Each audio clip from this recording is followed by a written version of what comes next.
Good afternoon. Thank you everyone for coming. I think, I don't know about my colleagues, but I was half worried that everybody would just stay on the ball and not come back. So thank you for coming anyway on such a gorgeous and happy day. My name is Kirsten Shirk. I'm the Director of Global Communications at ICRW, and it is my distinct pleasure to welcome today the very first winner of our very first Paula Kantor Award, Dr. Soumya Gupta. Dr. Gupta is an ag economist, which I spend so much time talking about health. This is really fun for me that we get to talk about ag economics today and nutrition and women's empowerment. Dr. Gupta is with the Tata Cornell Institute of Agriculture and Nutrition at Cornell University. She is part of a consortium working on, how to bring together, the intersections of ag economics and nutrition and development, and her interest particularly lies in the intersection between these approaches and women's empowerment. The project she's working on is really focused on how to use agricultural approaches to improve access to high quality, affordable food in poor rural communities, something I think that a lot of us have worked on in a variety of contexts, including here in the US. She's going to talk today about this work and specifically about how gender and women's empowerment have been integrated into these projects, the various empowerment metrics, how we measure empowerment, and her thoughts on sort of gathering the clear data for measuring women's empowerment, specifically in agriculture.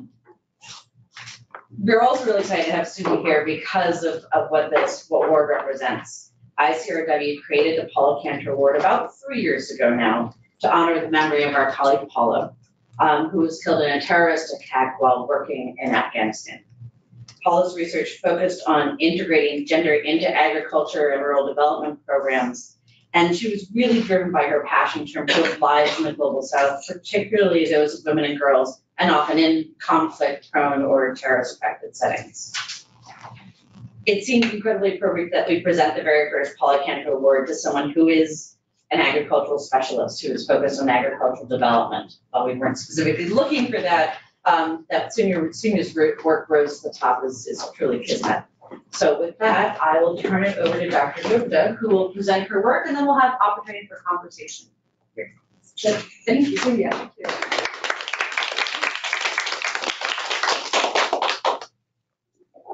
Hi. Thank you for giving the time to be here.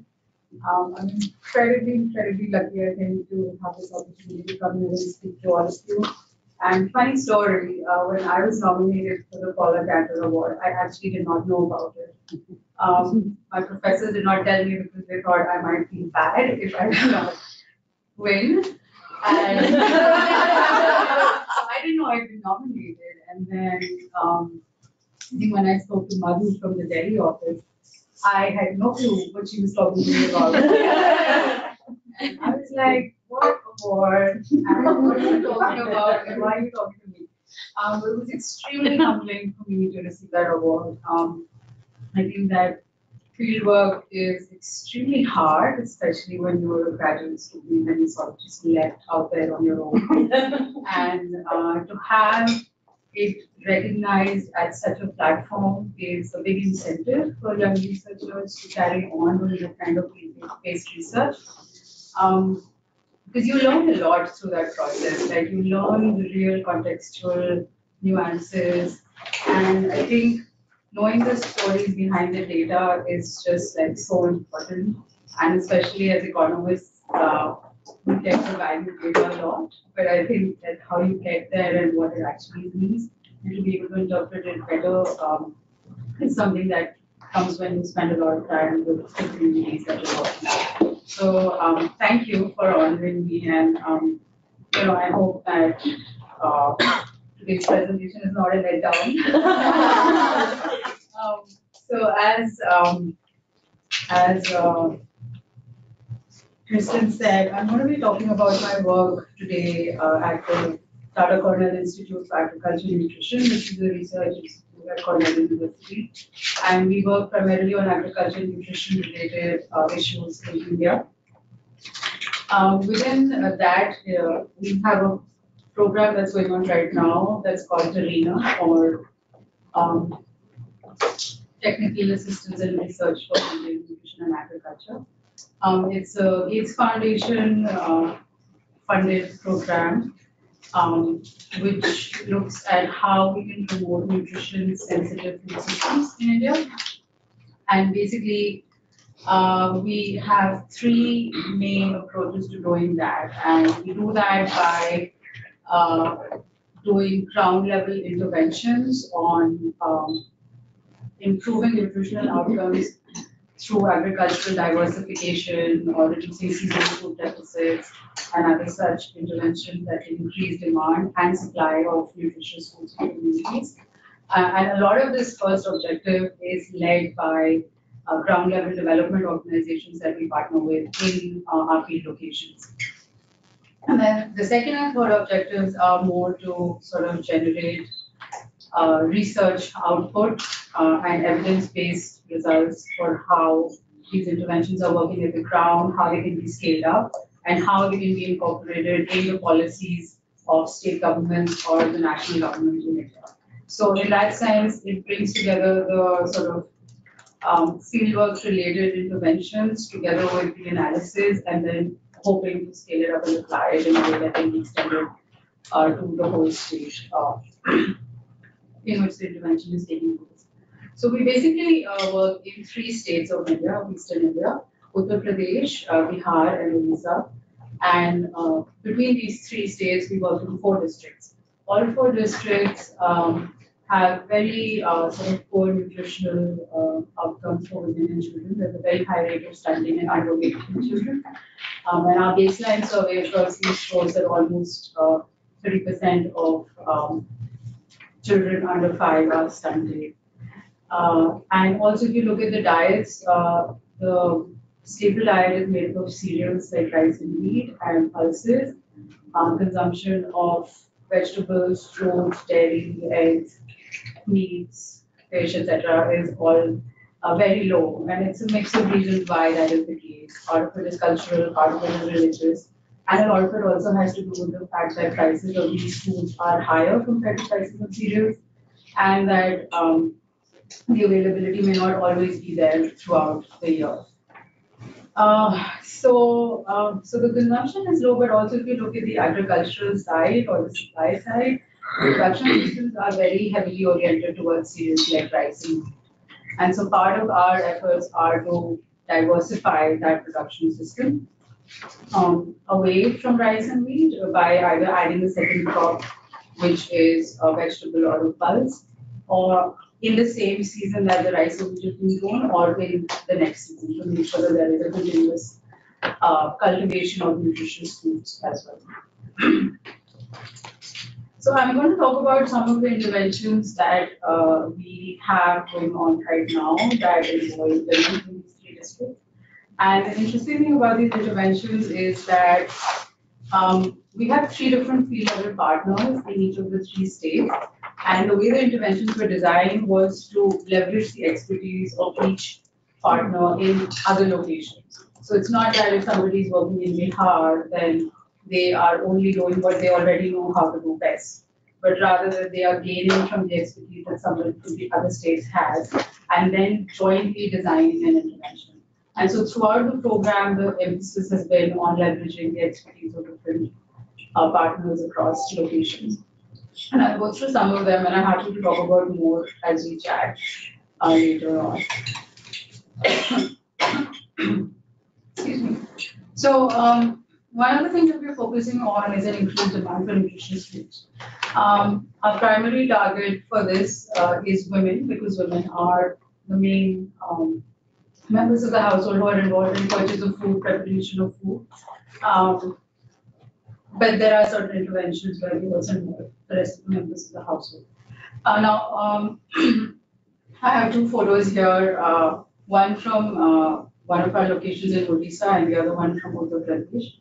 And we are using self-help groups as a platform to talk to women about the importance of a nutritious diet, what a nutritious diet can look like for their particular context, and how that nutritious diet can change across the different seasons. And then at the same time, we're also complementing that with behavior change communication. So specifically in Uttar Pradesh, we are promoting the cultivation of orange fresh sweet potato because they already grow sweet potato. And so the effort now is to get them to grow the orange-red sweet potato and consume it. And we have a Tata Cornell Institute PhD student who is actually doing the whole dissertation on that. Then if you look at diversification of food systems, as I mentioned, we're trying to diversify away from staple grains like rice and wheat. In Bihar, we're promoting something called Wadi, which is basically a small plot of land on which fruit trees are grown. And this is apart from the farm or the field that is used for cultivation of regular crops. And basically, the idea is that it should be able to provide varieties of fruits or sort of dry fruits like almonds, cashews, etc., throughout the year, and therefore sort of meet the seasonal demand for nutritious foods from own production. Similarly, in Uttar Pradesh and actually also in Odisha, we are promoting kitchen gardens or nutrition gardens, and it's quite interesting to see how the field level partners have designed these sort of sets of vegetables and fruits that can be grown that are very specific to each location.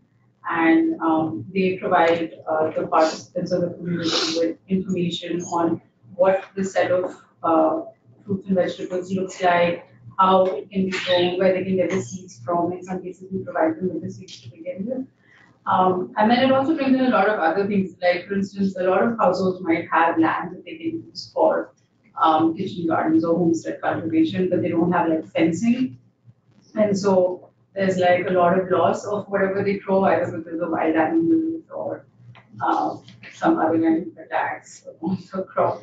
And so like, it's interesting to see how sometimes the constraint might not actually be the fact that you don't know what to grow or you don't have access to a seed, but just that you don't have another component of the infrastructure, and that sort of is limiting your ability to, to diversify the production system. So women's empowerment is a key objective of the Serena program, and we're looking at different aspects of how women's decision-making and capacities can be enhanced. In this photo, the woman is using what's called a drum seeder to sort of plant seedlings of rice directly into the field. And traditionally, the rice is first sort of planted in a separate plot of land where the saplings grow, and then they're all transplanted by hand and put into the main field. And that's an extremely time-intensive activity, and it's one thing that actually accounts for a lot of women's time use in these states, also because rice is grown in all the 3 states that we work in. And so we're promoting the use of these drum seeders or direct seeding of rice, and we're doing it through self-help groups where they are provided with the machinery, they're provided with training on how to use it, and they're also provided with a system of sort of generating a little bit of revenue for the group by either renting it out or leasing it out. And I'm interested to hear now, because we also now need to think about how it can sustain itself once we are out of the picture, because the maintenance costs and the running of it and the management of it is something that eventually we want to hand over to the community. In a similar way, another thing that we're doing is we've developed this nutrition gender toolkit, which initially was just a toolkit that looked at women's time use and sort of the different roles that men and women play in different activities within the household and for farming. But what we've done now is we've actually sort of adapted it to look more at issues of nutrition security, so awareness about nutritious foods, awareness about where they can get them or how they can grow them, and also that particular toolkit involves men and women both together. The differences of what the perceptions are in terms of awareness and availability and access, and where the gap is between what women view as a nutritious diet versus, let's say, what men do, and therefore what are the gaps? What are the ways that that gap can be reduced to improve the consumption of nutritious foods? So in 2017, we did a baseline survey um, across 3,600 households, and it collected a lot of data at three different levels. We have individual level data, household level, and village level metrics. And so across 120 villages, we got data on anthropometry, diet diversity, reproductive health history, empowerment, participation in self-help groups, and then detailed data on agricultural production, crop use, access to food, etc. And what I'm going to do today is talk a little bit about some of the results that we've seen from that baseline data related to the metrics for women's empowerment. Some of this is, well, actually all of it is ongoing work, and I'm hoping that it's something that we can use as a starting point to have a conversation about just how we can measure women's empowerment in more meaningful ways, but also in ways that are still rigorous enough for analysis without losing the context specificity of that measure. So some of the things we looked at were singular measures like how many women own agricultural land. Now in India, most women do not own agricultural land. And if you look at results from our data, less than 20% of the women reported having owned agricultural land. And then we looked at how many women have a bank account or how many women are members of any kind of community group or self-help group.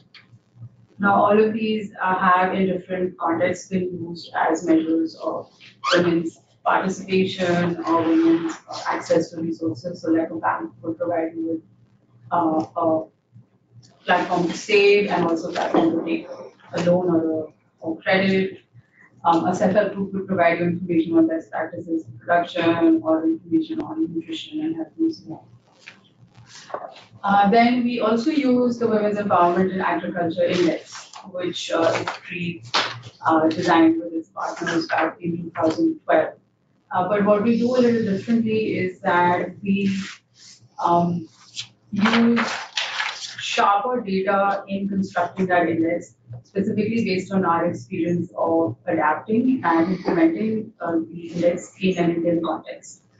And we find that when we reduce the sort of scope of the activities that are included to agriculture only, and when we reduce the scope of ownership of different kinds of resources to those that are more relevant for India, then across all four districts, on an average, women are disempowered in agriculture. So what I mean by that is, I'll give you an example. If you look at ownership of assets, the original Women's Empowerment in Agriculture Index has a long list of assets that might be available at the household level, and then who owns them. And some of them are agricultural implements, and some of them are consumer goods, and so on. And the question is, does the household have it, and who in the household would you say owns this? And so it includes things like, for instance, livestock. And what we realized when we were pre-testing the OEA in our locations is that things like livestock is very difficult to identify someone as an owner. At a household level, it's like a household pocketbook. And the moment we would ask women who would you say owns it, it was just not a relevant question to begin with. And then we also felt that some of the other assets that the way are included, while they may be indicators of ownership of assets, they were not necessarily related only to agriculture. And so for our purpose, we only look at whether or not the woman solely or jointly owns agricultural land. Similarly, if you look at group membership, so in this chart, it shows the contribution of various sub-indicators to overall disempowerment. And you find that group membership is actually the largest contributor across all four districts. What we do differently is that we specifically ask women if they are members of self-help groups that are focused on agriculture-related activities. So either the self-help group provides them with inputs or access to extension services or other kind of information on what are the best practices for cultivation. Or it links them to the market as sellers possibly, or it provides them with information on health and nutrition, which indirectly influences their sort of ability to function as agricultural farmer or agricultural day-to-day. And so again, we find that there is a significant difference in the proportion of women who are disempowered when we use this kind of data that is more specific to agriculture, and that is not just specific, but like from an Indian agricultural point of view, more relevant. Then we find that there's a significant difference, and significantly more women are disempowered using such a sort of, let's say, a reduced form of data, if I can call it that. The other thing we do is we also modify the time use component of the women's empowerment in agriculture. So the way the WEA does it is that we ask the woman in the previous 24 hours, how much time did you spend on such and such activities? And that includes farming and farm-related activities, but also like household chores and like childcare, food preparation, etc. The way we've modified is that we ask women how much time have they spent on agricultural related activities specifically. So we break down agricultural production into activities like buying seed, land preparation, planting, transplanting, etc. The reason we do this is that men and women participate in very different agricultural activities for a given crop in a given season. So for instance, for rice, we find that the transplanting is mostly done by women. But let's say fertilizer application is something that most women don't do. In most situations, it's the men who are doing the fertilizer or the preparation of land, or even the selling of produce. If you look at the last row in this table, then well, actually not this table, but a similar table, then the proportion of women who participated in selling of produce is actually very, very low. It's one of the lowest proportions across the table. And so we felt that if we're looking at women's time use in agriculture, we need to be able to go into a more sort of disaggregated level of what we mean by agricultural production. Because if you just ask a woman, how much time did you spend on the field yesterday? She can say I spent 8 hours. But did she, within those 8 hours, what was it that she was doing? You know, was she transplanting? Was she weeding? Or was she working as an agricultural wage laborer? Those are completely different things. And so her time use would be different depending on the kind of activity. And same for men as well. So when we do this for each season. So India has 3 main agricultural seasons, like a monsoon season, a winter, and a summer season. And we ask them how much time they spend in each of these disaggregated activities for the major cropping season. And then what we find is that this seasonal averages of the number of hours or number of days spent are extremely low. And when we first saw this data, we were quite surprised. In fact, we felt maybe there's something wrong with that data. But when we sort of went back and discussed it with the implementation partners that we're working with, who are more familiar with, you know, like the sort of day-to-day farm-related activities of these communities, and the sense that we were given then was that it's actually not that far off from the mark. So a 24-hour recall need not necessarily, you know, sort of capture the day-to-day variations that will happen depending on which stage of growth the crop is in. Like if the transplanting has to happen, yes, the woman will be spending a lot of time in the field. But once the transplanting is over, her time in the field across these activities might actually be really low in a given season. So we're trying to use this a little more in our analysis and sort of see, you know, how better to interpret. And I'd really be happy to talk to you about your experiences of doing time use measurements, because it is just such a contentious topic. The other thing that we do with women's empowerment in agriculture is we collected a host of village level indicators, and these basically focused on availability of certain services and access that women have to certain services.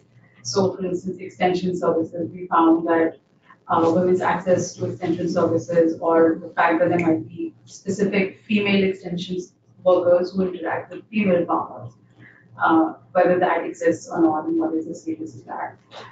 Do women have an access to market for imports or even that are women selling produce in the markets, in the local markets where most farmers will go to sell. And then complementary to that, whether or not there is an existence of health and education related infrastructure in the villages and what the political participation is. So like a lot of villages, we have these village level governance bodies called panchayats, and they have members from different villages, and we ask whether or not a woman from a particular village is part of the panchayat. And so now what we're trying to do is we're trying to use these indicators to come up with a sort of village level exposure indicator, which can sort of help to interpret what the constraints might be to women's participation in agriculture, not just as like sort of people who work in the field, but also people who are involved, in getting involved in selling outboard and in getting information about what's the best way to grow and what's probably the best way to realize prices if they are in the market themselves. Okay, so this is a preview of the paper that we are presenting at a conference at World Bank on Thursday. So if you would like to come, if you don't want to come, we have it for you here. And my co-author Vidya is right here. She is a graduate student at Kantor, who also has, by the way, done a lot of work on women empowerment and diagnosis. And so in this paper, what we are looking at is the role that household market integration can play relative to women's empowerment in agriculture for women's nutritional outcomes. So we're interested in which of the two, whether it's market integration or empowerment, which of the two plays a greater role in determining the fact that women consume more diverse diets, and in turn determining the fact that women have improved BMI levels.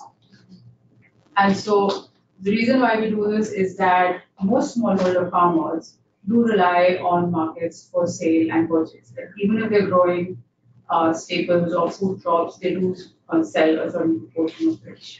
And that women's participation in this is very low in these our locations. And a lot of that is cultural, but it's also that some Americans don't have access.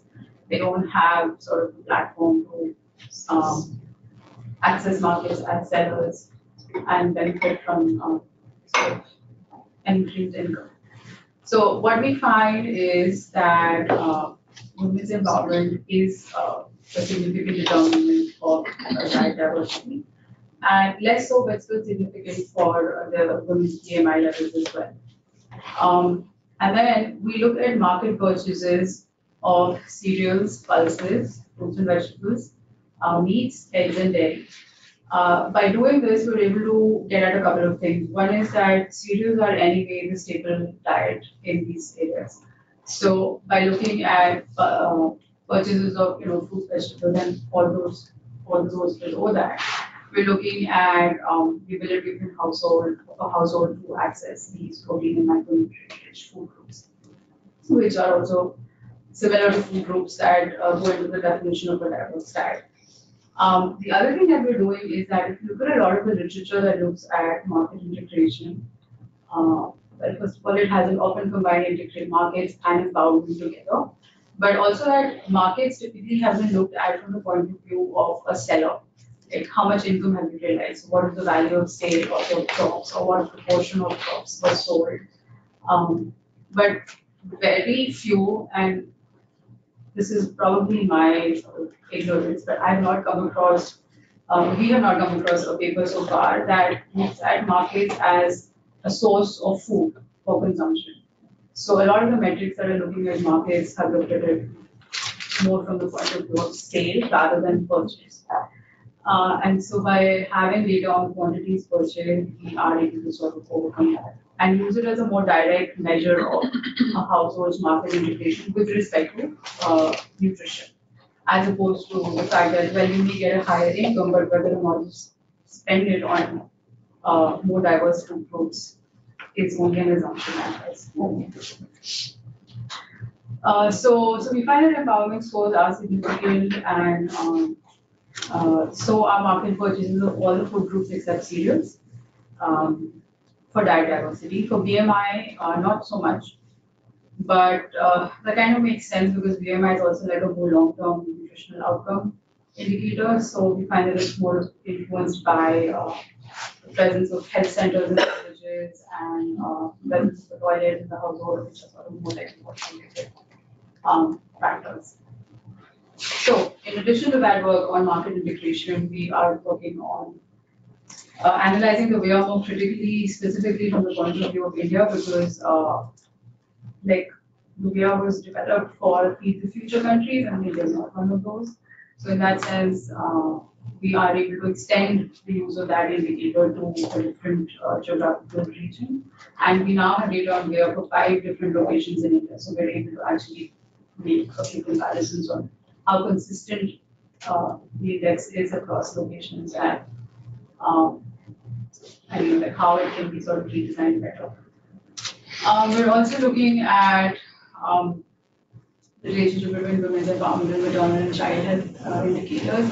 And one of our partners is looking at how the Women's Empowerment and Livestock Index, which specifically focuses on women's access to resources and decision making with respect to livestock, can be adapted and applied to an Indian context, specifically in the state of Bihar, because that's where a lot of work around the livestock promotion of small ruminants is going on.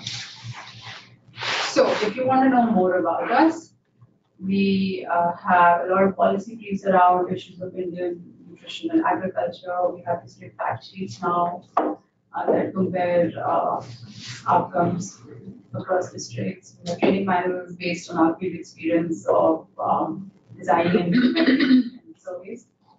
And we have reports and publications. So that's our website. Thank you, and I look forward to the discussion.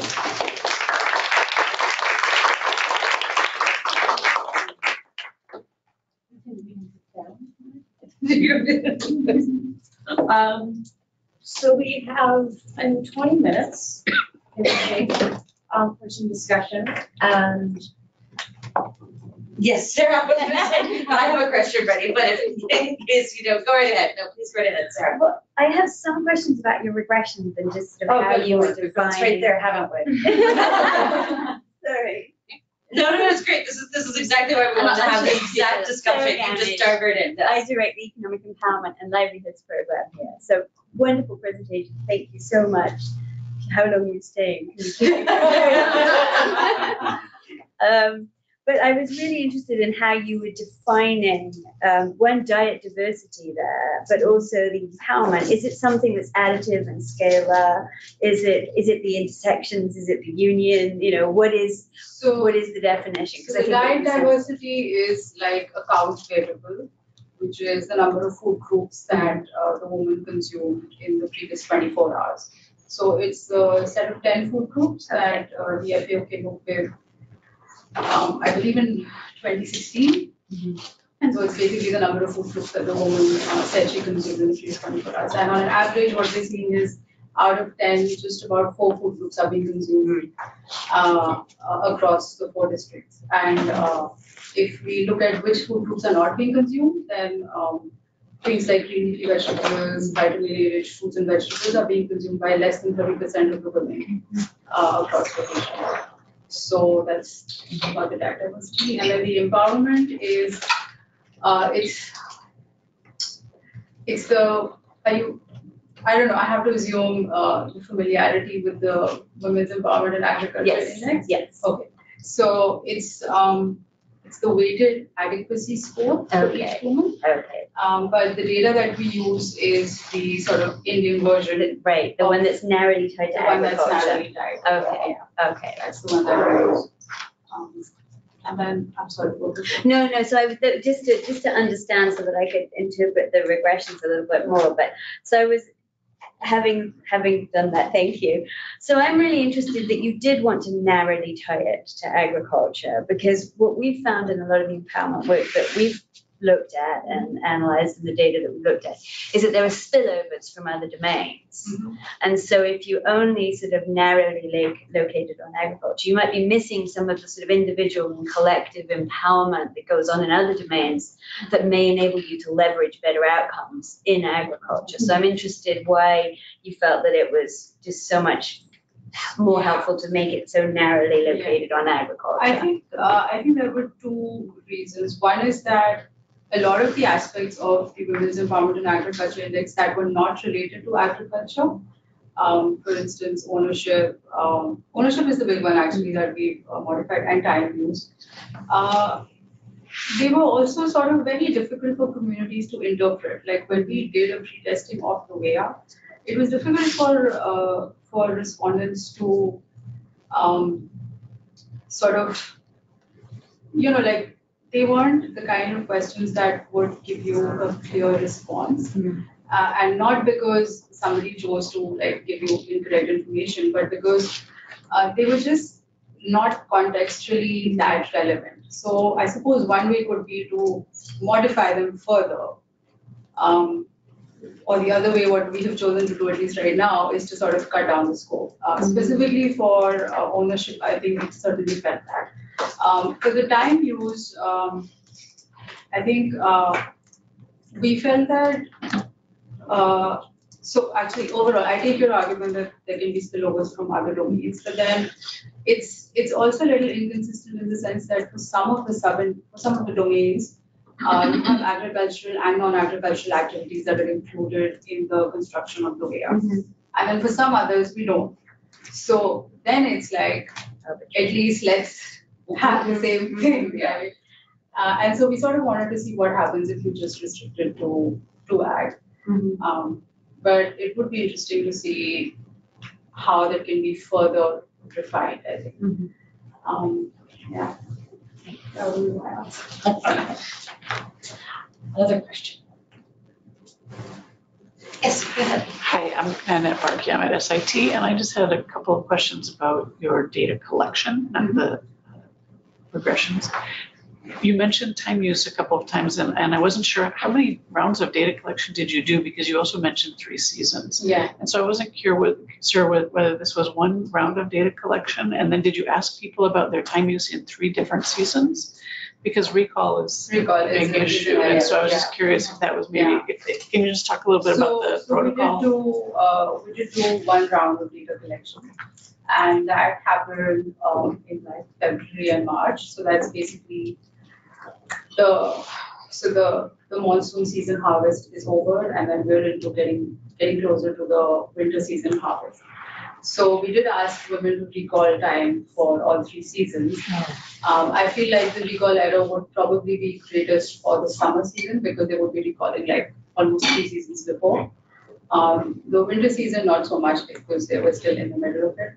And the monsoon season, there could be a recall error, but I don't think that much, because it's a very long season and it's the main cropping season.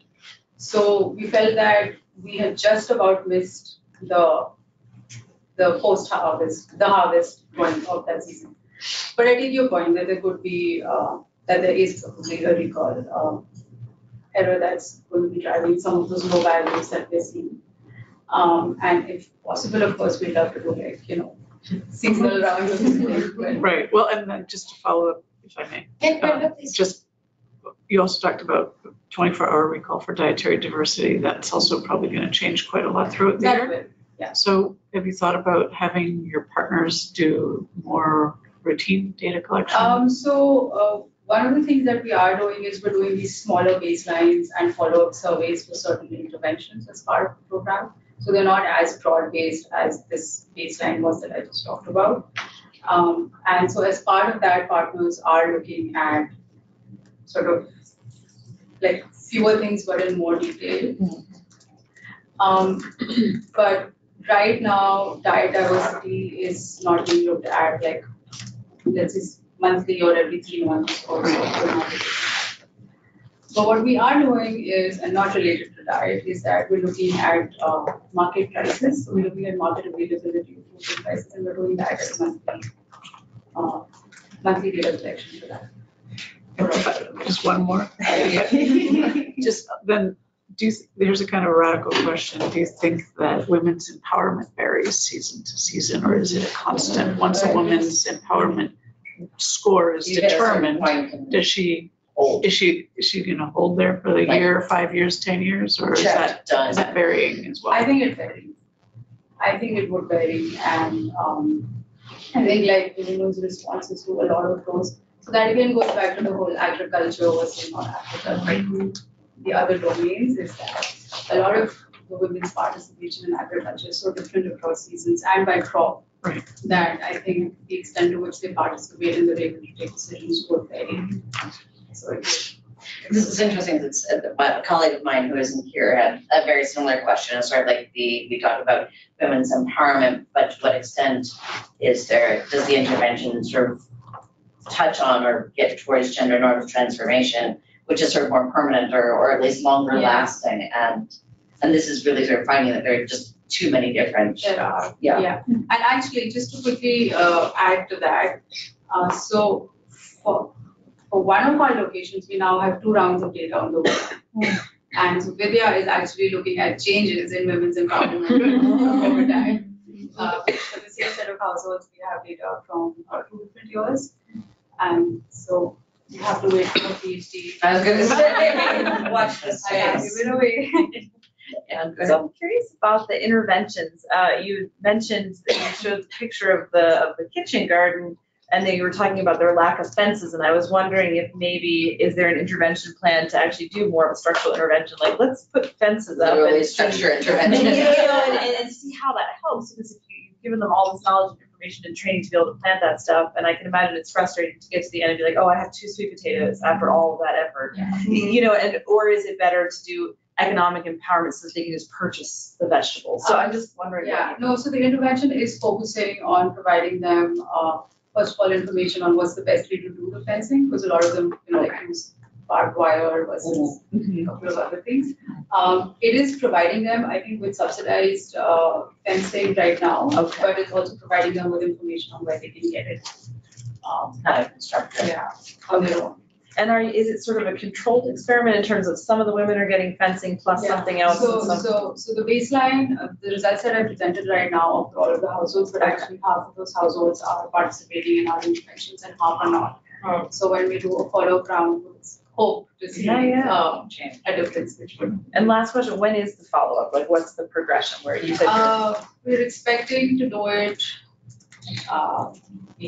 2019, I would say. But it's yet to be finalized, but we'd like to, because that's the only way for us to sort of assess the impact of these interventions that are going on. I'm gonna go up here. Okay, I have 2 kind of different questions. One was you had shown a graph attributing the effect on disempowerment to with various factors that you were saying the self-help groups were the biggest factor. How did you determine the importance of each factor as with regard to its effect on women's empowerment or disempowerment?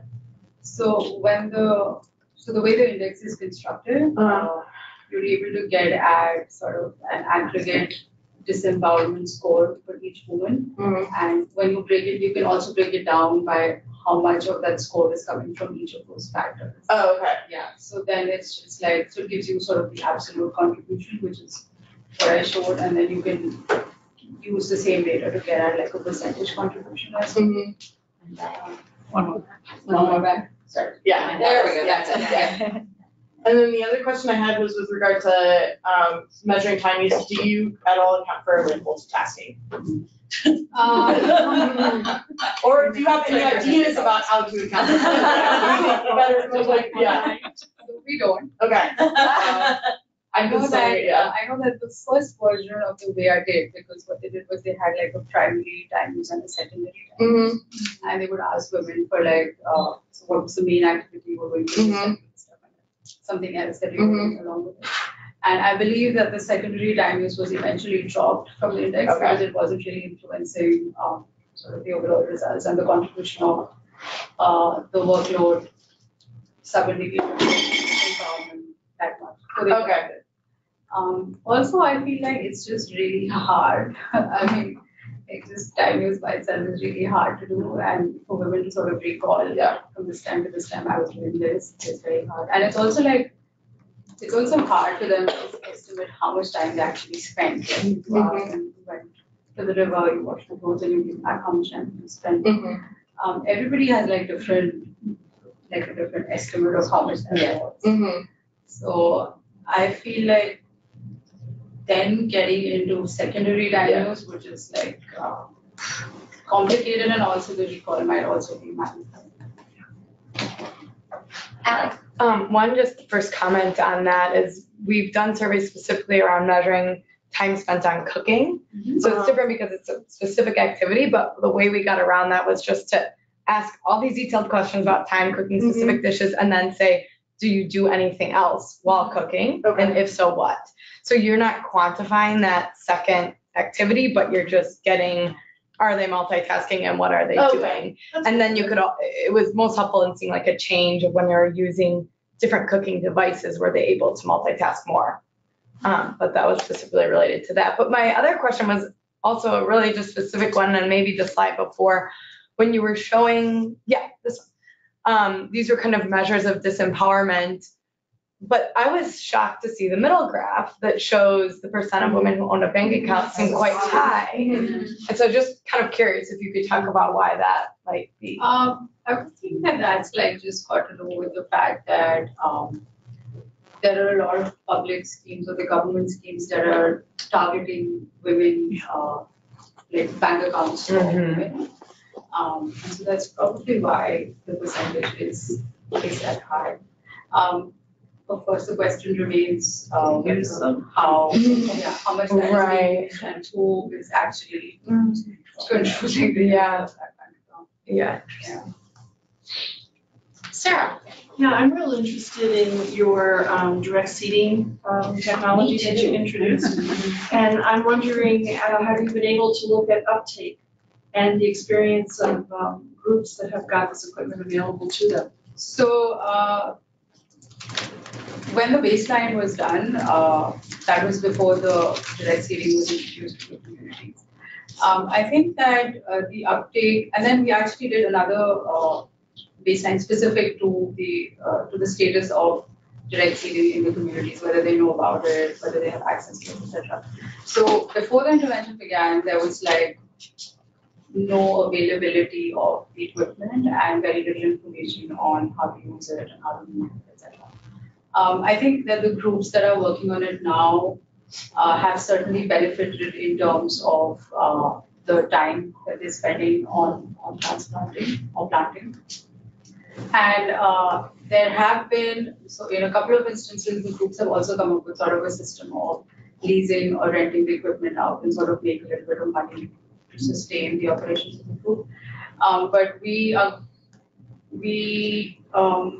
would probably, I think it would be too early to say about anything like the actual uptake, because it's very specific and it's also restricted to the groups right now. And so in terms of sort of it spilling over to other members of the community who can either rent it or sort of become members of the groups, I think it's a little early to say. Related to that, do you know what they're using those 20 hours for now? Like, what are they choosing to do with that extra time? We will know next year. Are there any other questions? Your leisure variable. You collected something about leisure, right? Were people able to report well on that one in terms of if it's so hard to do recall and there's a lot of, likely measurement error with the recall, do you think just asking people much more tightly about how much time did you sit down yesterday? Or something along those lines that might tell you about to dredge the embryo? So for the leisure, actually, it was even more tighter than that. It was just like, do you feel you have adequate time for leisure activities like X, Y, and Z? So we didn't really modify that as much. So I feel like at level that's probably easier for respondents to understand, but then like in terms of how much time, again, we miss out on that information because of the way the question is structured. It'd be interesting to see how that's Yeah. correlated with your disempowerment. Yeah. Yeah. If there are no further questions, I'm going to thank you, Dr. Soumya Gupta, again for being here. It's really exciting to